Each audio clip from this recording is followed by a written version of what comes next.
Yeah, life being the standard of value. The reason why we value is for survival. That's the whole reason why values exist.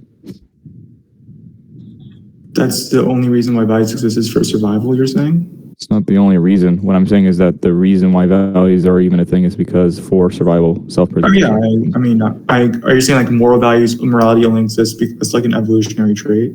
Well, I mean, all moral values are just values in general, since morality is just a code of values. So I don't understand the distinction you're drawing here. Well, no, there's definitely a difference between values and moral values, right? Because what's your basis for that? What's the distinction? Yeah, so there's values that we hold only to ourselves based on our own self-interest. They're called prudential normativity or prudential values. Yep. And as long as those exist, they're not moral values because you're not implying any sort of ought statement. You're only saying that this is what I want, this is what I desire. Yeah, but you're basing that on like just a random person. This is kind of I don't blame you for it. This is kind of a common thing, especially in psychology.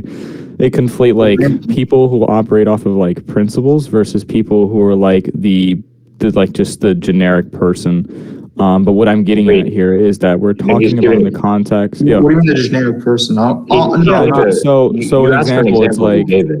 Yeah, so what I'm getting here. Oh shit, fuck, I died. So what I'm getting here is that like. Yeah, so no, but he did. This is why I'm explaining it. So like what I'm getting at here, I'll give a really good explanation. So like, I think the where it's really prominent or dominant at is like psychology. When they bring about like psychological principles and like fucking no, I got a good one. What's his name? Stephen Hyde? Hyde? What's his first? Whatever I know his last name. Hyde. Jonathan Hyde, so, right? I think, yeah. So in his book, he goes like, yeah, we're a type of being that where we like act off of emotion first and then think about it later, right? So this is like a big conflation between like rational people and irrational people, kind of like the generic public. I do agree that like the generic public is nothing but a bunch of pragmatists and that they rationalize that, oh, I should have done this or that or before then.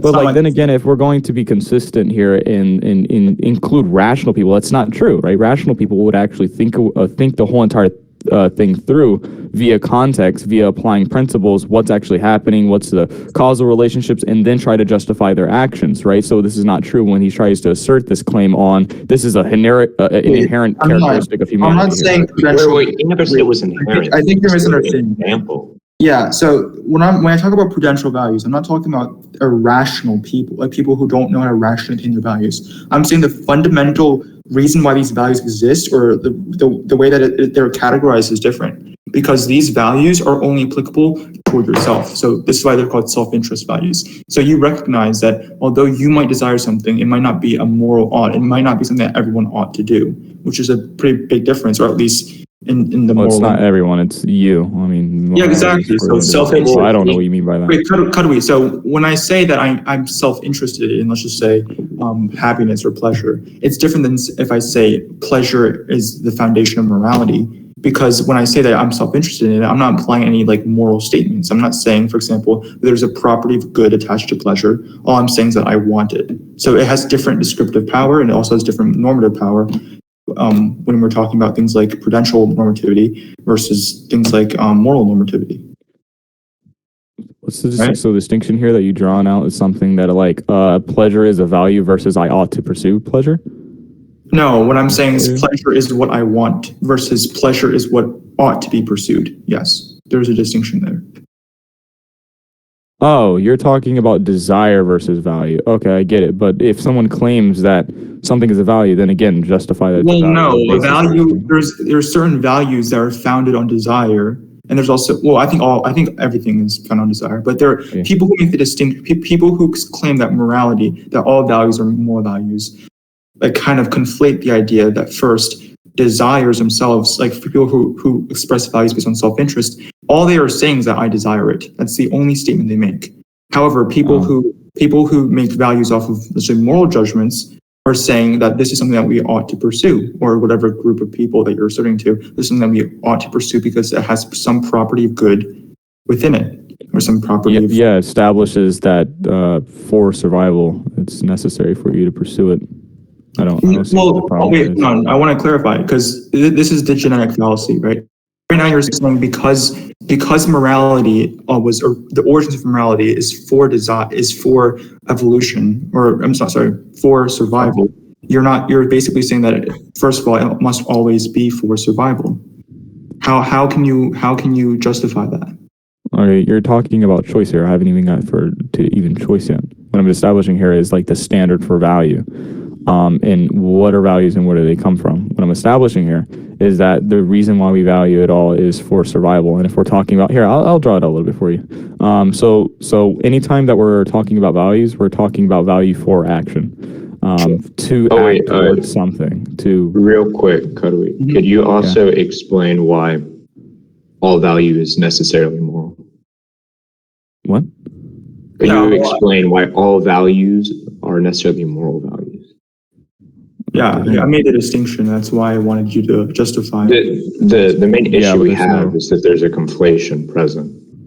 Yeah, but that conflation is non-existent since there's no justification for someone to claim this is a value. What's your presupposition? Wait, Kudwy, yeah, but he's just making a claim with no actual. Kudwy, can I say? I have yet to do that. Again, it's your presupposition, not. I have like an example for Kudwy, right? Let's just say that I'm a homeless person, right? And I feel like I want to, I want to be able to feed myself, so I steal, and my self-interest is to steal. I mean, I have a self-interest to steal because I wanted to feed myself.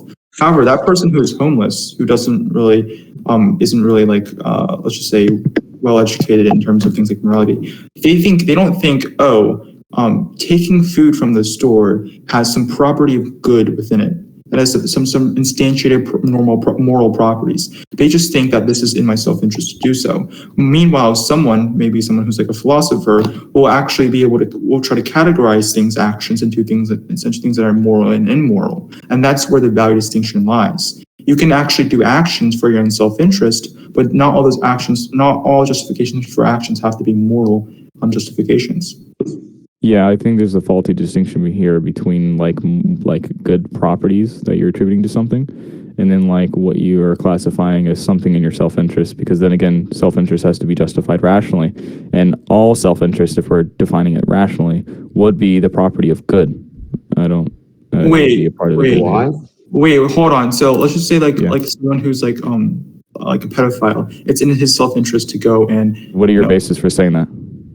Well, Neel, I think. Hold on. I think you just literally heard two words of my response and didn't listen to the rest of the words. I said a rational standard of self-interest. I have a question. Neel, I still want to know why the concept of rational. You said it contained the concept of good. Yeah. So what I'm saying here is that if we're talking about morality here. Mm-hmm. I'm always speaking from the context of a rational standard here.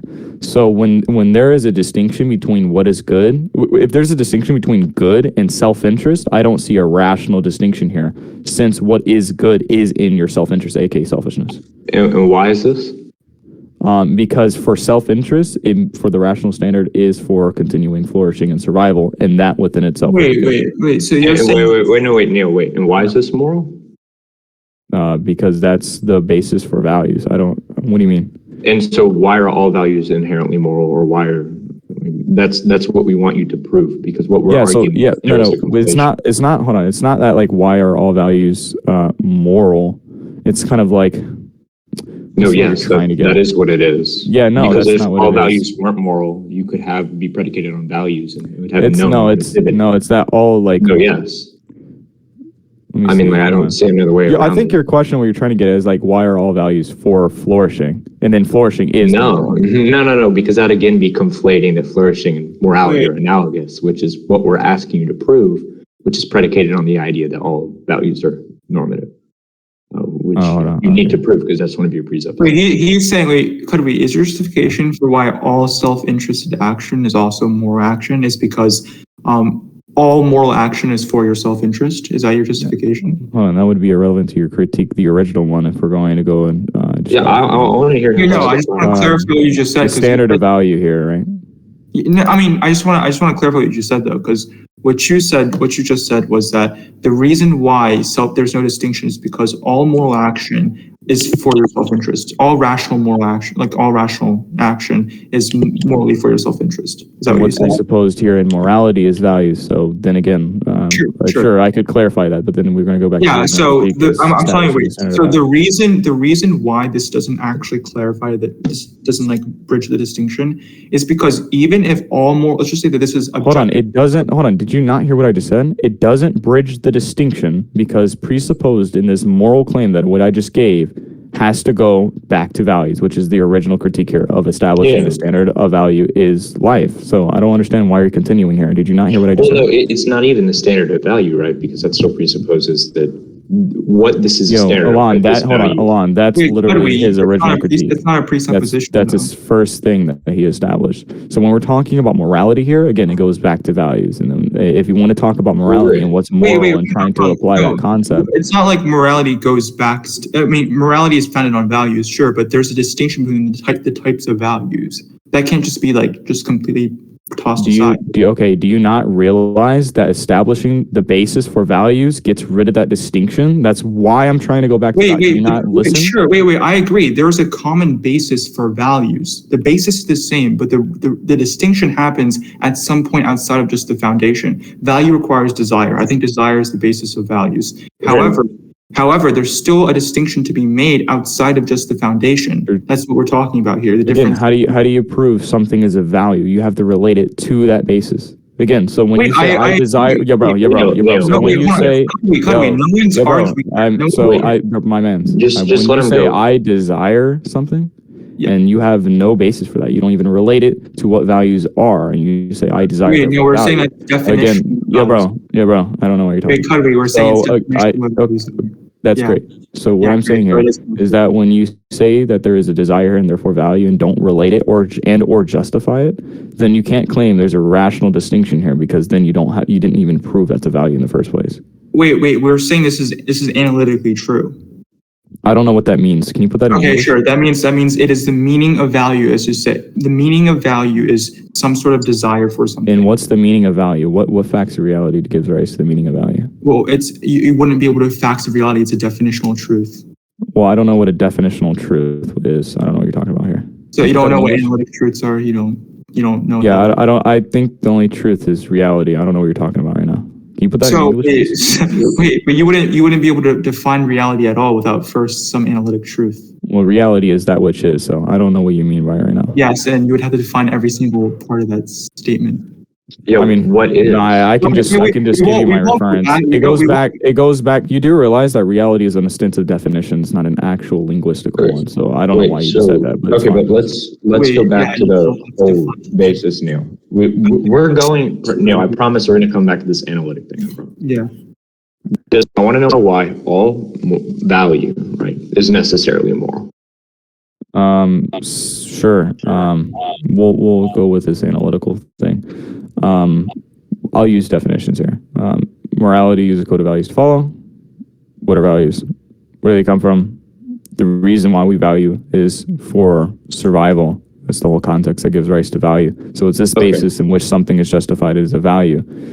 And if we properly determine, or if we properly identify that, I have this goal in mind and I want to achieve it, and here's all the relevant factors in order for me to achieve this goal, I'm going to determine this is actually a value, and that would be moral because it continues your survival.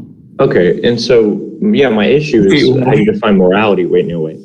So when you define it as you said a code of values which guide action? Yep. Okay. Those would necessarily because when we look at the idea, code, when you say morality is, obviously, the next few words are going to contain its concept.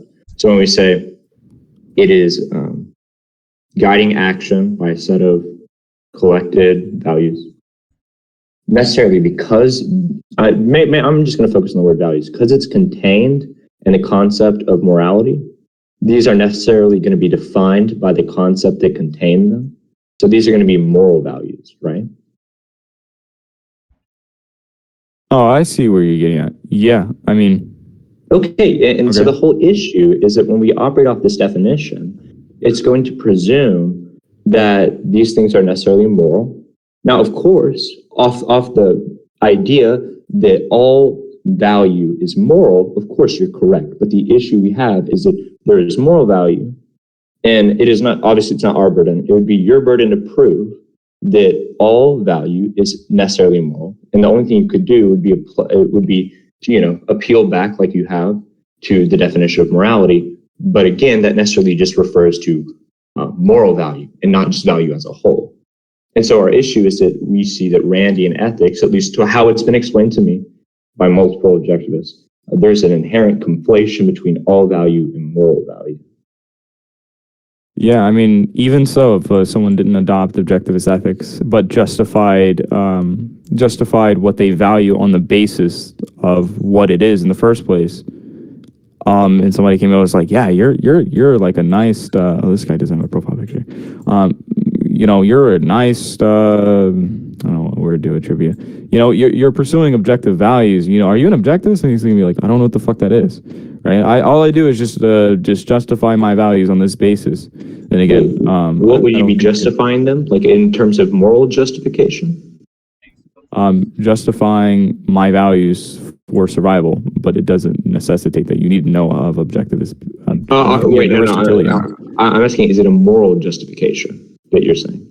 It's applying values to actions as morality. Wait, so like he's defining. So you could have, but again, like this. So hold on. Let me clarify. That is morality. Hold on. So that is morality from the context of a person's walking up. Hey, are you an objectivist? But then again, this guy doesn't know of objectivist morality or just morality in general. Evan, he's defining morality as some course of action which furthers survival. I'm guessing. Is that what I know, and it's guided by a set of values. But I think if he's saying this is his definition of morality, then there's okay, so we can't at least question that unless we have some sort of, because he's saying it as if it is analytically true, basically. Oh, let's just do this. Wait. Let's just do this. I'll do this. So, conflation of values. Therefore, what? Therefore, okay, yeah. So if we're conflating moral values and values, we could never have any certainty or truth that the values we're predicating ourselves on are moral, or that any values are moral. I have no idea what you just said. Can you put that in English? That was said in English. I don't know what you just meant by that. Okay. So let's say we're predicating ourselves on a set of values, right? Because of the fact, and we're going to assume this because, you still have yet to justify the presupposition that all values are inherently moral, right? Because of this fact, right, we could never say if a value is moral.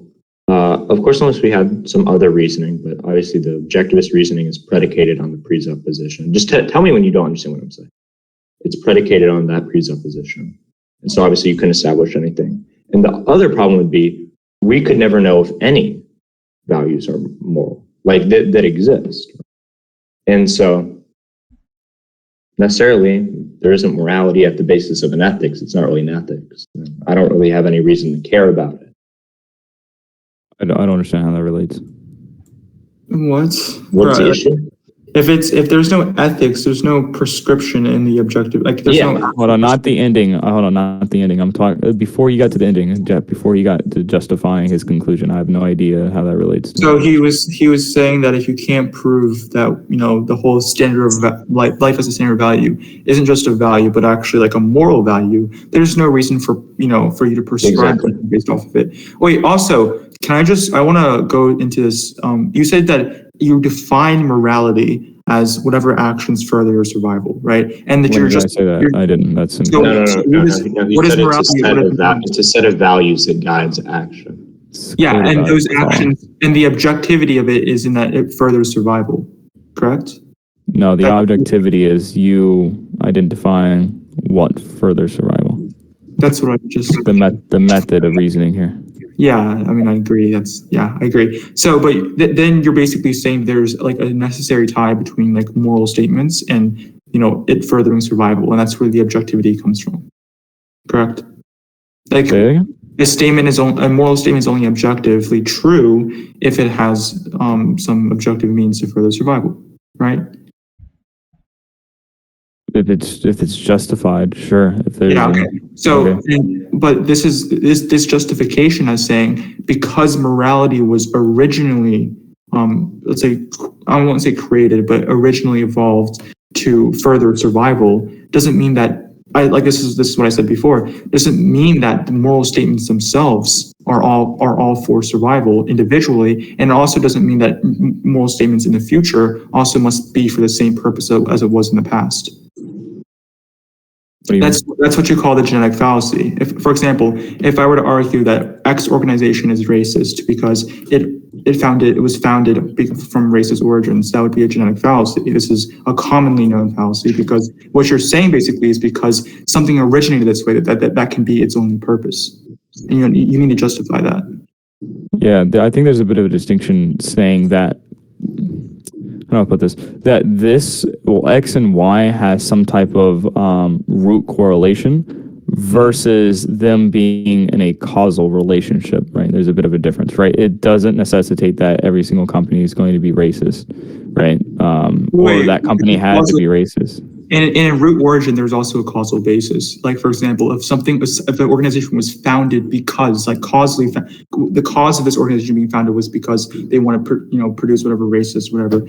But now they have changed structurally, and now it's not the same. Now they're not. Yeah. So you just established volition. Yeah, you just established volition, which is a choice, which then again doesn't necessitate anything. Which I'm specifically referring to is facts reality. So that's the bit of the difference.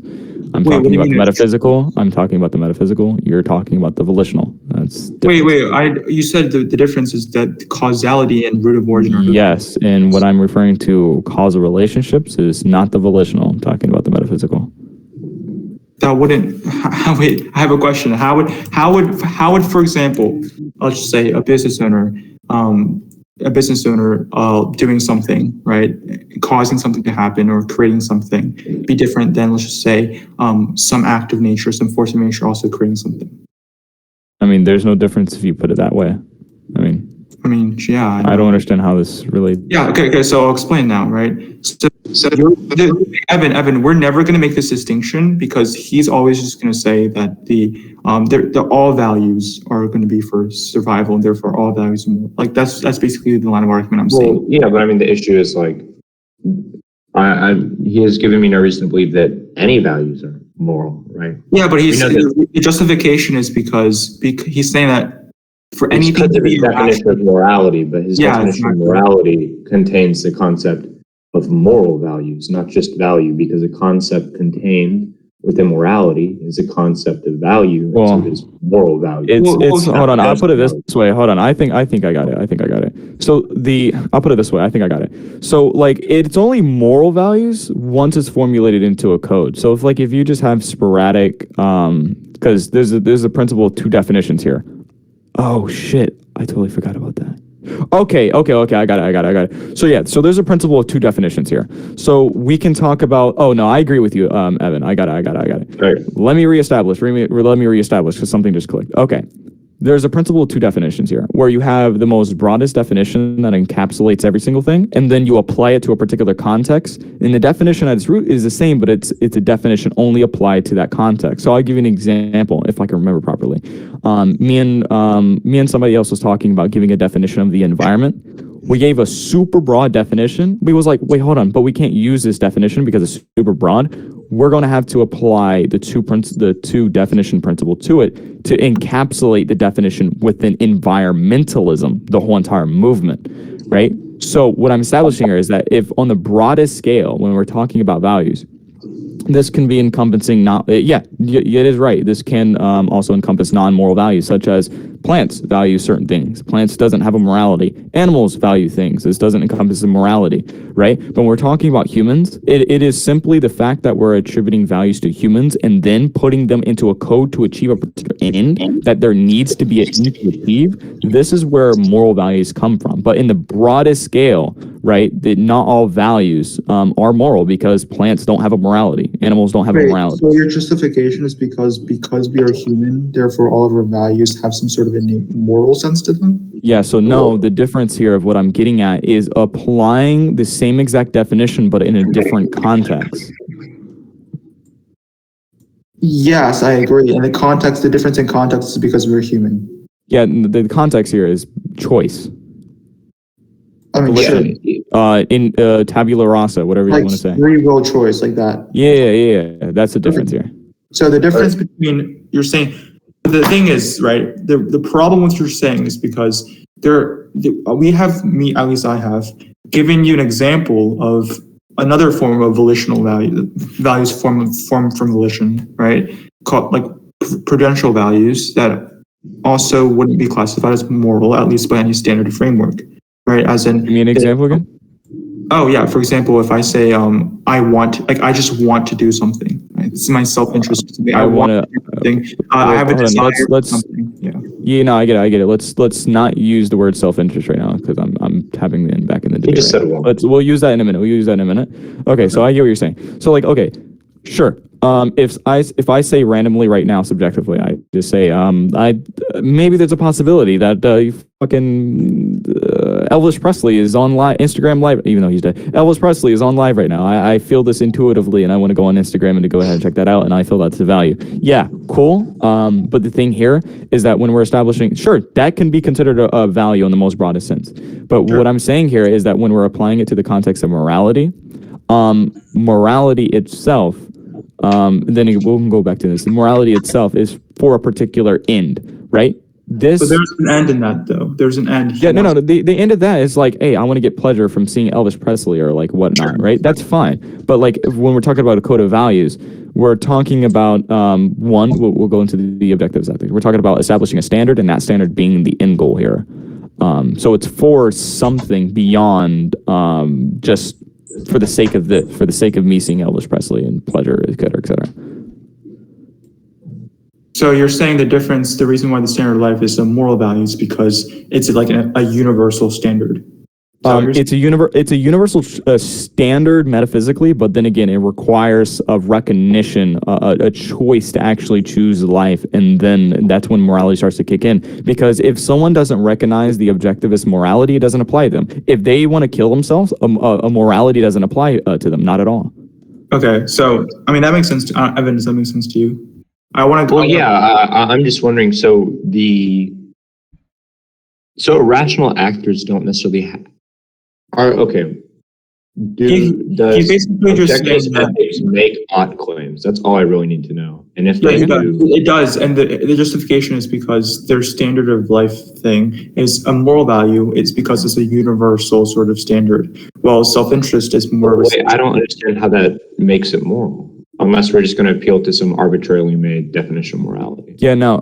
So again, I'm going to reestablish this every single time to keep the context clear. Broadest sense, people saying I desire, want, sure, that's a value in the broadest sense. Now, when we apply it to having a code of values, right? When we apply it to morality, right, which is a different context, but establishing the same exact definition or the same concept here.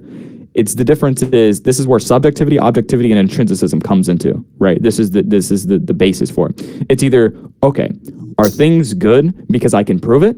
Are things good because it's intrinsic, however they justify it? Or are things good because I subjectively feel so, which is kind of the same exact thing of before you get to morality, which is I want this thing, I think it's good, blah, blah, blah. I mean, presupposing that good exists. Just wait, let him finish. Presupposing what? Presupposing that good exists, you're saying that these are the three justifications for why. Well, the good is dependent on what theory we're going to attribute here. Subjectivity can be whatever I feel like. Intrinsicism can be out there in reality, beyond human consciousness and experience, and then objectivity is that relationship, right? So what I'm establishing here is that Neel threw me off of what I was going to say. So what was I going to say? So what I'm establishing here is the objective theory, which is values in the context of morality. Values as such have to be justified on a rational basis. That's about it. I mean, justifying things on a rational, objective basis via the facts of reality, having that relationship between your mind and reality to justify it. Why are these the only three options? Is there not like maybe a fourth option that says moral prescriptions can't be made or don't exist, etc.? Morality doesn't exist. Well, then if that's the case, then hold on. What I'm establishing is the three options within the context of morality. You just established something that's outside of morality. So like it's not No, necessary. no, for me to I know, establish something. I know. I'm asking. Yeah, so Like, in well, the let's say context this of morality, justifying extra. values, there's subjective, intrinsic, and objective. That's it. Okay, Well, okay. I'm not going to make a claim if that's true, but Wait, Evan, assuming this is other sphere, I understand. He's talking about within morality, and I'm talking. I think arguing the definitions of morality, like there's not going to get anywhere because he just has a foundation. His definition is just universal standards, right? That's what makes moral statements different than non-moral statements or non-moral values. I mean, it encompasses every single deontology, religious ethics, everything. So it's like a code of values to follow. Whose values, right? It can be religious, deontological, consequentialism. So like they all presuppose like, okay, here is a value and you should follow it. But then again, it's like, okay, how is this a value? Where does it come from? What are you using to say this is a value? What's your rational justification for this? Kudwy, the thing is, your justification, your deontological justification, is based upon nature in a sense. You're saying that because Whatever that means. Okay, well, I'll explain. Because morality is an evolutionary trait that we've evolved to increase survival. That therefore morality, whatever is moral, is whatever furthers our survival. That's the objective sort of standard, the standard of life, right? Am I correct in saying that? Carry on, yeah. Yeah, sure. So, but like I don't understand this because it may be true that the primitive organisms, all that their values were doing was just to support their own self-sustaining whatever they want to survive, right? However, we can see that there's been multiple changes throughout this process, and there may be people now who value things over life.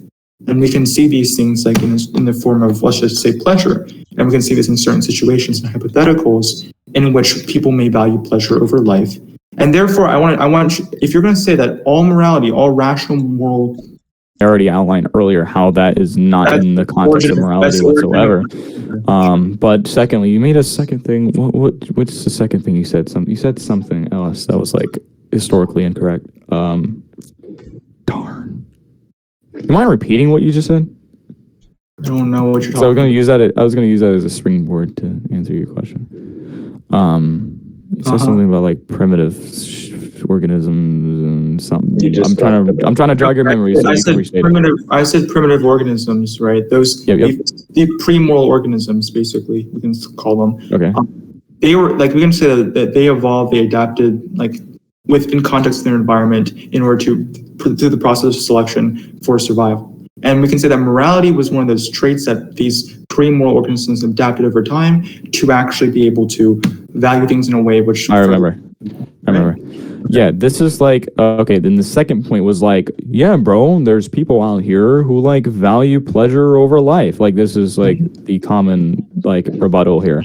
All you have established here is that people choose things outside of rational justification. Wait, but yes, but you're saying, no, that wasn't my main point. My main point was you're asserting an objective standard of rational justification, and that the reasoning behind that is because something was created this way, because something was started this way, it must maintain this way, right? Well, no, it's not that it started. It's just like that's what values are.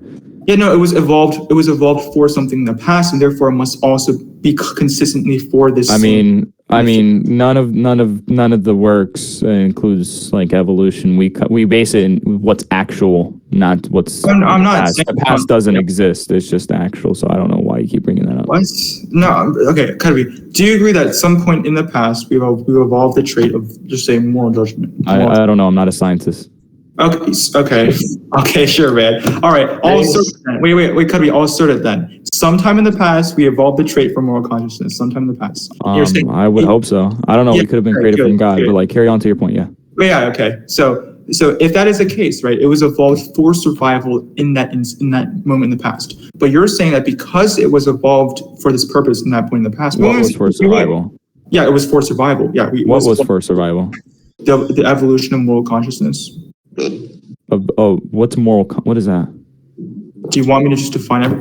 Okay, I think you can break it apart. The ability to make moral statements, moral justifications, moral values, those type of things. Right? Yeah. Does that make sense to you? Do you want me to define those terms? And how far in history are you talking about?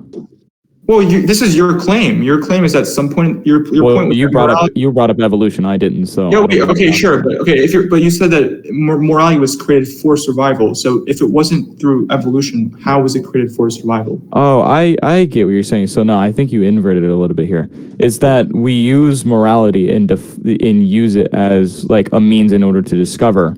That's kind of a little bit esoteric. Let me calm that down. So like the way that we find morality and rationally justify it is for survival. It's not that it's not like evolution led to, or evolution is the furtherance of survival, and as the meantime morality was encompassed for that, because all you're establishing here is just that there is animals who were like pre-rational and they furthered their survival, therefore they came rational, and therefore they built a morality based on their history. Like that's not what I'm getting at. What I'm saying. I'm saying that's not what I said at all. I'm saying that we evolved the ability to make moral statements because that moral statements themselves furthered our survival. Right? That's what I'm saying. That ability to do so furthered our survival. Wait, no, I would vehemently, whatever the fucking big word, I would totally agree with, yeah. Oh, it's not vehemently? It's vehement. Okay, gotcha. No, I would disagree that religious ethics has caused people to die and sacrifice themselves. Wait, no. Well, that's religious ethics aren't the only form of ethics. Would you agree with that?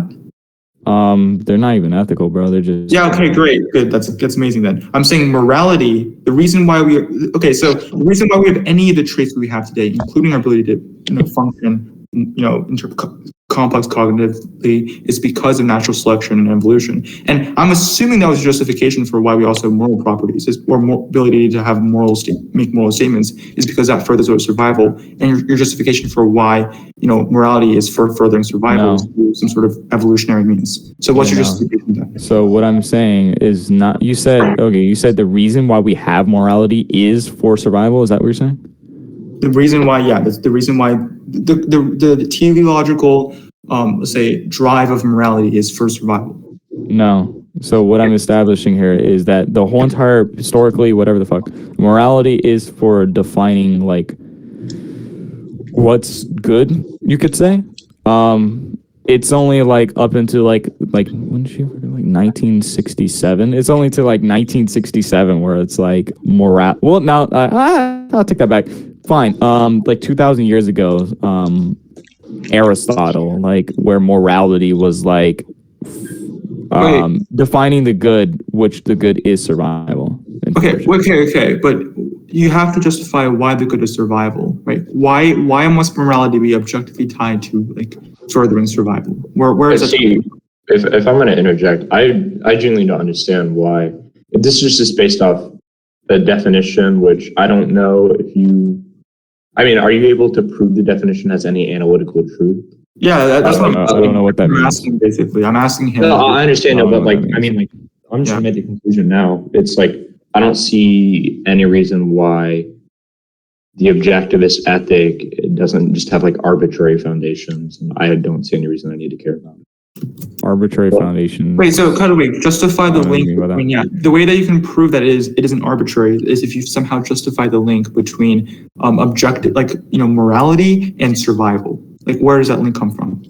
Oh, so you just want like morality and survival to be linked as opposed to morality and anything else arbitrary. Yeah, well, yeah. Why this link is objective? But yeah, continue. Well, because there's a factual basis to it. So I would go like this. Well, no, I'll go like the same exact route that I've been going thousands of years for now. Like, not literally, but what I'm establishing here is that you want to go back to the definition, code of values to follow. We already got the distinction out the way. Yeah, I don't know where this is grounded in. Like, why could I not just say? Fine. Okay, so wait. I want to give you an example. Wait, real quick. I don't understand why I couldn't just say like, this is my, like, I literally could just say it's my code of values. The only reason you're even able to extrapolate normative claims is because you're just saying, this is morality. But I don't have any reason to know why that is. What, morality is not a code of values? I don't understand. No, why? No, I'm not making any assertions. I'm just saying I don't know why this is. Yeah, so why is morality? Why morality is a code of values? No, why morality is objectively tied to the definition that you asserted, which is that it must be somehow objectively tied to survival. Like that's part of what you understand. We can, I mean, oh, wait, no, hold on. Okay, that's two bases there. You're saying that why is morality defined that way, and then why is that definition lead to survival? Yeah, I genuinely don't understand why we just switch it out. I mean, it doesn't, yeah, it doesn't take that much to like take in to understand, okay, we'll go to deontology. What is the deontological maxims?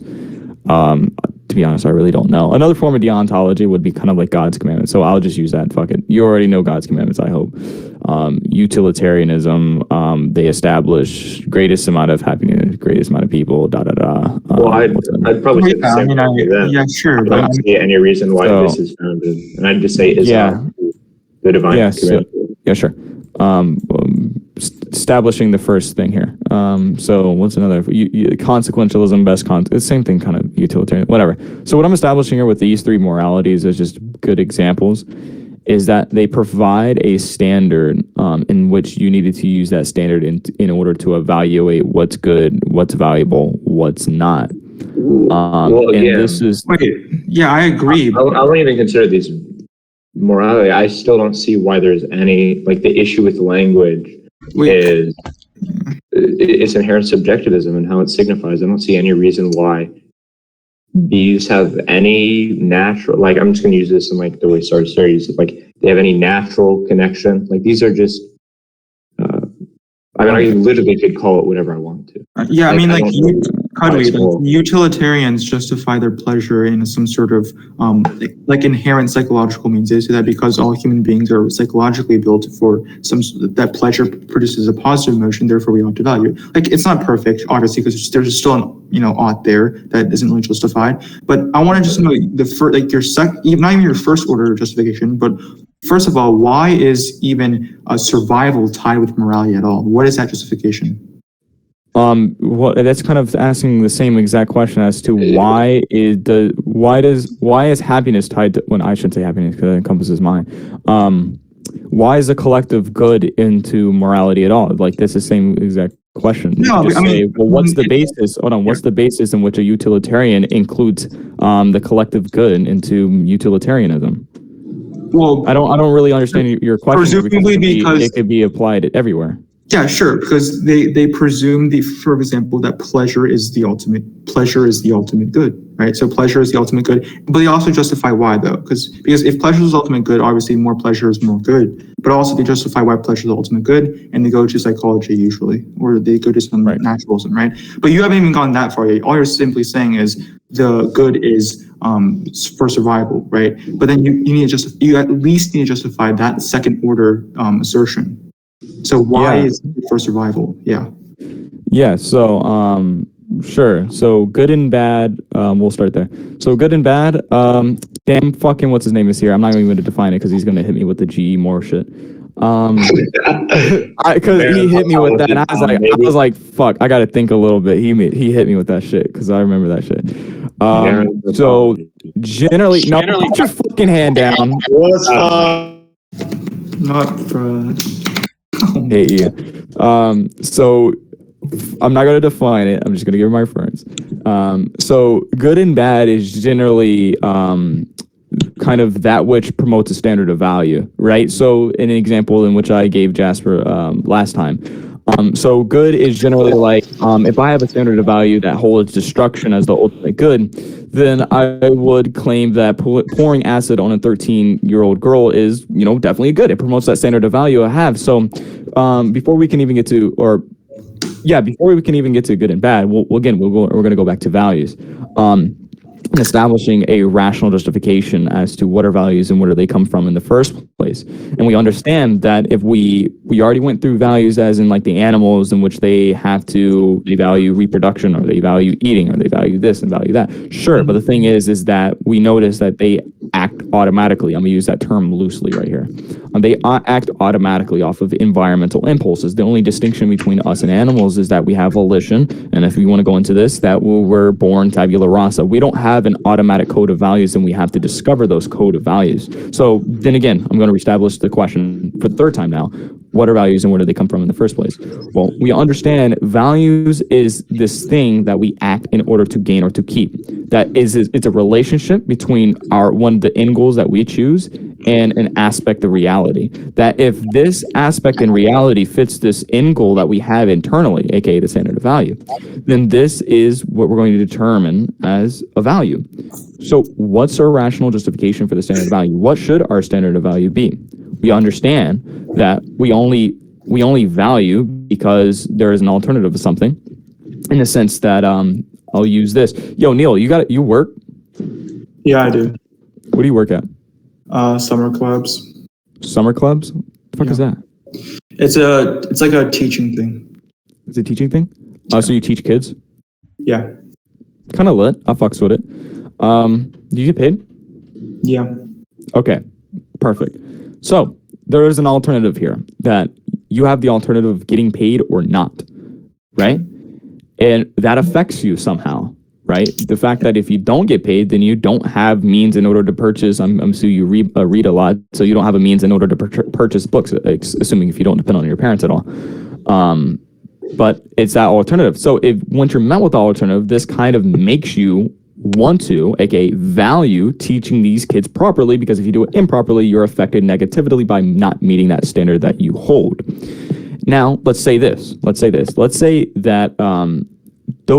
you teaching those kids and them understanding. I'll put it this way. I'm gonna flip it a little bit. Let's say those kids learning is automatic, right? If those kids learning whatever you're teaching them is automatic, you would never value that, because there is absolutely no reason for you to be there to teach them, because you are making yourself believe that you're influencing their learning when their learning is already automatic. Another example, let me make it not so esoteric. If you're feeding, or I shouldn't say that. If you're what's it called? What's the opposite word of like starvation? Excess? Full. There we go. So like if you're full, thank you. I know you didn't say it, but you helped me out. So if you're full and you were automatically full 24/7, there was no reason for you to eat food. You wouldn't value food. There is absolute no reason. So the thing is that we understand that values come into the context when there's an alternative there. And if you don't meet this alternative, then you're affected either positively or negatively. And we're going to establish what is negative and what is positive in a minute. But somehow you're affected somehow. So the question then becomes, well, scratch my head a little bit. Well, we can't go in an infinite regress here. We can't say that, I have an alternative of having a job or not, which goes back to having an alternative of having transportation or not, which goes back to having, I don't know your context, Neel, but I'm assuming here, having money or not to buy the car in the first place, which goes back to the job, or having, what goes before that? Before you can even work, I guess you need fuel, so having food or not, right? So if the alternative of having food or not was not met, you would die, and therefore all the alternatives that follow later wouldn't even exist. I get what you're saying. Yeah, you're saying that we can only value things if there's an alternative. Great. So what I'm establishing here is a fundamental alternative, and this is the standard in which all alternatives rest upon, aka all where there is alternatives, there is values, and there's a standard to alternatives that gives rise to the alternative. So if we understand it that way, we put values on top of alternatives, and all smaller alternatives rest on a big alternative, which this is the alternative of existence or non-existence. And the fact that we're conditional in this sense gives rise to every single alternative. That life itself needs requirements. It requires A over B instead of B over A, because if you do B over A, then it's going to hinder your flourishing. If you put A over B, then it's going to promote your flourishing. It's only, yep. Yeah, so the problem I have with everything you just said is what you've basically proven is that in order for you to value anything, in order for the act of value to take place, you must first make a choice on that first, let's say, alternative between life or not life, existence or non-existence, right? Right. So you've proven that you need life for the act of valuing. However, you did not prove that the actual content of the valuing itself must also be retrospectively intrinsically applied to life. So that's the problem here, right? So I agree with you. In order for you to value things, you need life. That doesn't mean that the end goal of all values is life, because you can use life instrumentally. For example, you can say that although I need life to value things, my end goal is actually beyond just life. It's something like an ideal, like pleasure or something of that sort. So you haven't actually proven that this ideal, this is actually what is defined by a moral good. That's the ideal we're talking about. You read VOS? Yeah. What'd you say? You read VOS? VOS, what is that? Virtuous selfishness? No, I have not. Oh, because if you said yeah, then I would definitely quote where she literally addresses this. Oh, right, sure. Can you address verbatim? So like, it's not that we need to be alive to value. Like, duh. That's like saying for something to have color needs to exist. Like that's she literally classifies this as a truism. Like, no fucking shit. But that's not the point. What I'm getting at, right?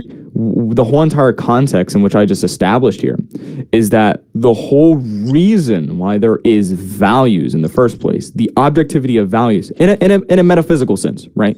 In a metaphysical sense, the whole reason why we have values, the basis for values, what values are defined as, the standard, et cetera, whatever word you want to, or phraseology you want to use. The whole reason why we have values is not that we need to be alive to value, but we need to value to stay alive. Right? The fact that values are for flourishing and survival is because of that conditionality. And this is the other point that I was going to bring out.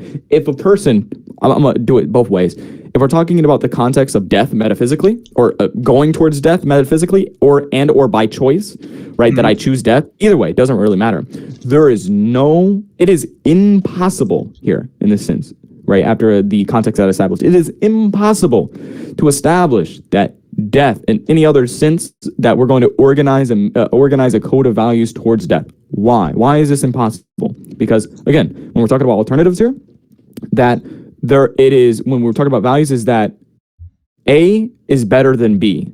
That's the whole thing about values. That's simple. A is better than B. I put A over B. In death here, if we're talking about an end goal, there's no such thing as A being better than B. Why? Because if I list all the examples, such as injecting myself with heroin, shooting myself in the face, jumping off a cliff, strapping myself with dynamite, setting myself on fire, alcohol poisoning, strangling myself, letting my girlfriend kick me in the nuts super hard where my nuts burst and I actually go to the hospital and die. Like, there's thousands of examples here.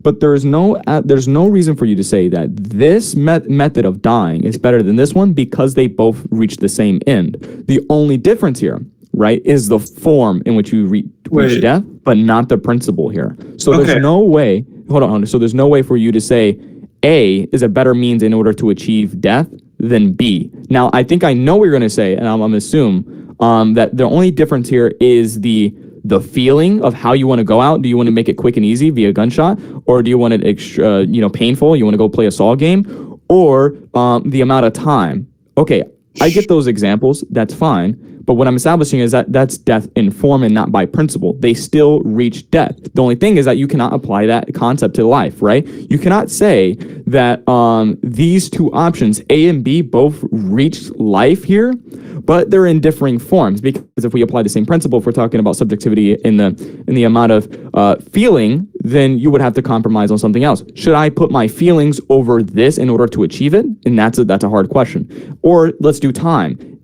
Should I do this one that's way quicker, or should I do this one that's way shorter? Well, obviously you should do the one that's mostly the efficient and the shorter one, because if you save time in life, you're actually flourishing. If you don't save time, then you're lacking behind. Wait, hold on. I don't. Yeah. So when you flipped it on me, when I said you need life to value, and you said no, you need value to live, right? I mean, it is true. Value for survival.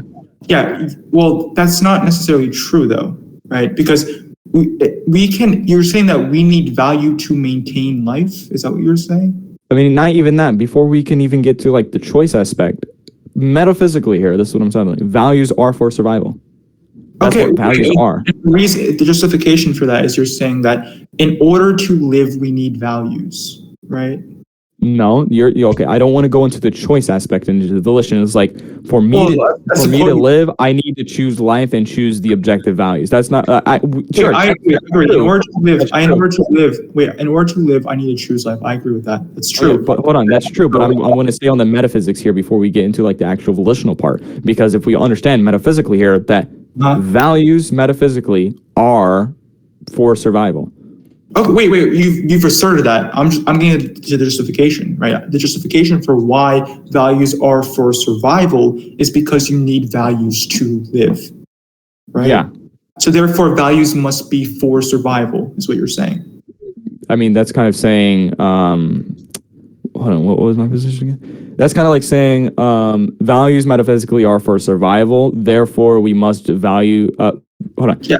I mean, that's just... the way you phrased it just made no sense, but I get what you're saying. I'm not going to repeat it, whatever. I'll leave it. Okay, so yeah, that's great. So I want to get clear to you. So just because you need values to live, for example, this still does not justify doesn't justify that life can be the only value, the thing that, or the end goal of what you value, or the standard of value, you can say, right? And I'll explain why, right? There are plenty of ideals that we want, things like pleasure, things outside of just life or living, that require life but don't hold life as the end goal. And I would say, or the standard of value, I would say, right? And I can give you examples. You said that the method of dying is actually different than dying itself. And the question is, well, why? It's not. I didn't say that. Well, you said there's a distinction between like how we die versus us valuing death, and there's a difference between death in principle and death in like method or process, basically. Yeah, that's better. Yeah. I mean, that's just the same thing you said, but rephrased. We won't get into that. Okay, it doesn't matter. So, but if it is the case that either way we are going to die. Let's just say that we're all going to die in 10 minutes, and either you burn to death in 10 minutes or you get shot in the head. Obviously, we prefer getting shot in the head, right? But if our end goal was truly life, let's just say, and that we were going to die either way, then the reason why we choose one over the other must be grounded in something other than, oh, he left. Bruh. I can't invite him, someone else has to invite him. Yeah, okay. Yeah. I was playing, invited. I was playing like, fuck, what's it called? Like, eeny, meeny, miny, mo with the buttons at the bottom, and then I accidentally clicked exit quietly, so my bad. Okay. Well, I was just explaining, right? If you're gonna die in let's just say in the same amount of time, right, and you're gonna die, right? It's not but you choose one process of dying over the other, right? Then there is a reason for that, and that reason can't be contingent upon just life itself, because either way you die, right? So there's no difference in the end consequence. The difference is the process of dying, and that's because we value something other than life.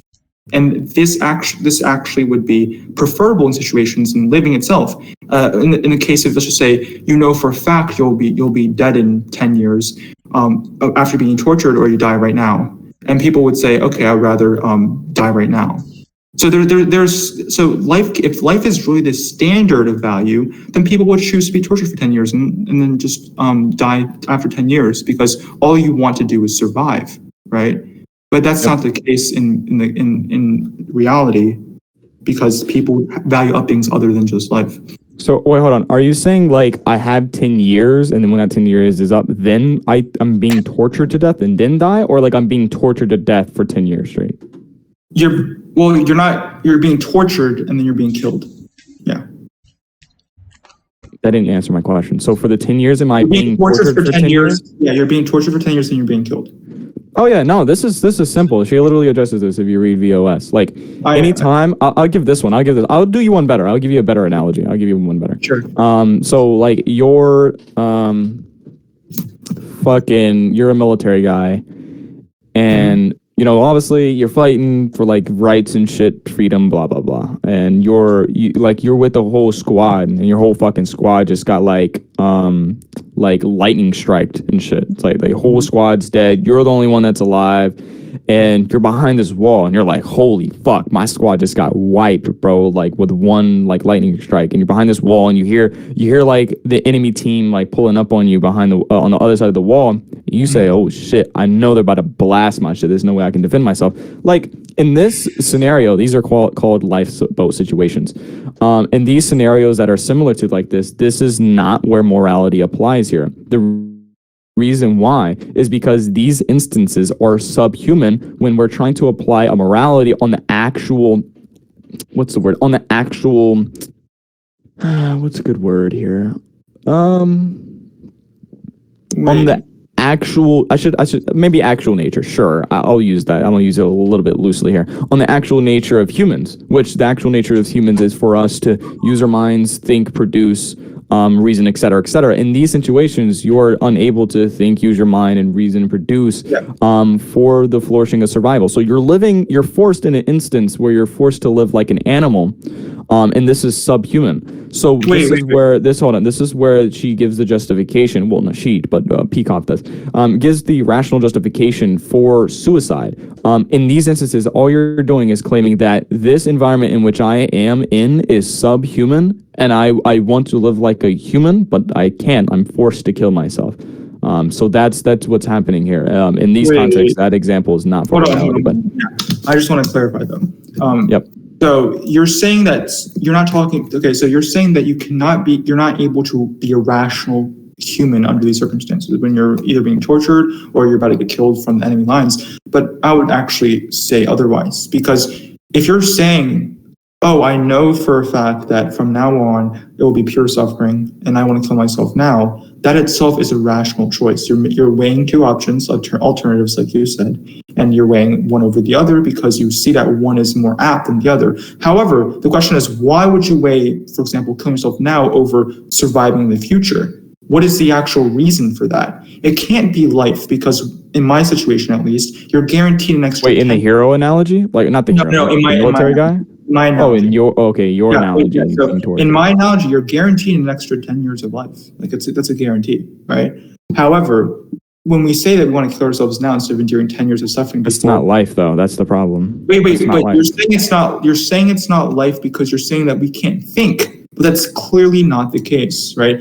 So the way we can talk about what rationality means. I had this conversation with Elijah, but just because you're like in a like a cage and you're being, let's say, suffering being inflicted upon you, which for a while, doesn't just because your choices to live are limited does not mean that you're not a rational person, because you can still. Nice. Cool. Nice. Strawman. Cool. I already went over this. This is super simple. And I'll explain it shortly for you. This is I'll establish two principles here. When you're in a cage, I'll put it more extreme to you. You're in a cage, in a cave, in the middle of nowhere. And you know for a fact before you were knocked out, you were forced here. That you saw someone hit you in the face and that's all you remember. Now you're in a cage, in the middle of the fucking nowhere. Two things here. You have to establish and not drop context as to why we think in the first place. What is the what's the teleological properties of thinking in the first place? Well, the reason why we think is to understand our environment. And once we understand our environment, we can actually use that to our advantage for survival, is to live. Yeah. Now, in the case of a cage, you cannot sit there. Hold on, let me make it clear again. In a cage, in a cave, and in the middle of nowhere. In the sense of a cage, in a cave, in the middle of nowhere, you cannot sit there and rationally think, when I get home tonight, I'm gonna put on Netflix, put my feet up on the bed and relax. I wonder, should I cook steak and potatoes? How is this? I just put rash? Wait, how is that? Hold on. I'm almost there. Does it even? Okay. Should I put a pizza in the oven? I wonder what little Johnny's doing on his homework. Does he have AB honor roll? Okay. I'm gonna have to go work up. It's a great skip, but it's an adjustment. 6 a.m. in the morning, go to work, and I wonder how much my paycheck. Like, what I'm establishing here is that that is irrational thinking. You cannot think for survival here. And that's what I'm saying. Hold on. And that's what I'm saying. I'm talking about the fullest context. You have to remember, I'll add another word. I forgot the other word. We're conceptual beings too, right? So we don't think in the present. We think in the present in reference to, I'm specifically talking about rational here, right? So we think in the present in reference to what we have planned in the future. If you had all those plans in the future to go do this and make steak and stuff like that, and you're forced in a cage in the middle of nowhere, etc. Yeah, bro, I don't know why you're speaking. So what I'm saying, if you're in the cage in the middle of the nowhere, even though you had those plans, you sitting there thinking, trying to be aka rational person, to go ahead and act on those things is now becoming irrational. Why? Not because of your decisions, but because of the decisions of the perpetrator. He forced you in a context in which your aka rational thinking is now irrational, because now you're forced to only think in the current context. How the fuck am I supposed to get out this cage? Not what I'm going to do with little Johnny and help his home. Kudwy. Okay, great. All you've proven is that that specific thought process has become irrational because of, let's just say, someone who's putting you in a cage.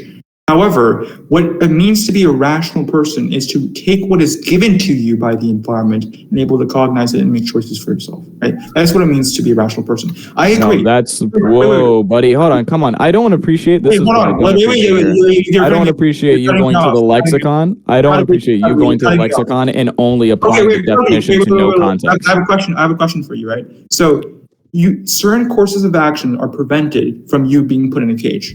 That's true. We all agree. You cannot go and put Johnny to bed if you want to, right? However, is your rational faculty, your ability to be able to cognize things or be able to, make choices based upon what is given to you by your environment, is that rational faculty diminished because you're in a cage now? Yeah. So again, if you wouldn't actually not use the lexicon and then apply it to literally no context, I would appreciate that. So we're not talking about the faculty of rationality. That's not what I'm referring to. What I'm referring to here is that this is why I added in the other word conceptual here. That we're a rational via the faculty, right? Since I have to make this extraordinarily clear.